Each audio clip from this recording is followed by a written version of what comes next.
I was not expecting data centers to be one of the biggest issues that folks from Western Maryland to the Eastern Shore, all over Baltimore and the DMV, Southern Maryland, people are pissed that farmland is being converted into these data centers, that they're being jammed into suburban areas, and that all across the state, utility bills are through the roof, and that is directly linked to these data centers. And so it's something that conservative folks I've talked to, progressive folks I've talked to, all find fault with these corporations who are using these angel investors to run massive debt. I mean, they're losing money on these AI corporations in order to build out the data center infrastructure to hopefully one day in the future be able to make a profit off of invading our privacy and sucking up all of our data. I was at a protest at the steps of City Hall here in Baltimore City, and it was the local Sunrise and a new public power campaign that is taking shape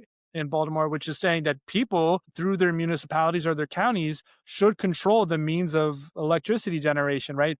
Literally public power, because BGE and Pepco and all these companies are selling us out and giving better rates to these data centers. And so I think when we look at this through the Green Party values of grassroots democracy, making sure that people closest to the problem have the most say in the solution in terms of, ecology and environmental wisdom, they're using diesel generators to power these things, the dirtiest form of Disgusting. energy, right? It's disgusting. And it's a huge move backwards for environmental justice in our state and our region. And so if we apply these values and we just pump the brakes a little bit and we allow a regulatory framework to take place through grassroots and democratic participation in the process, then we can have positive outcomes in which maybe there's a municipally owned or co-op owned data center. The technology itself isn't necessarily evil or bad. It just needs to be accountable to the people whose lives it's impacting.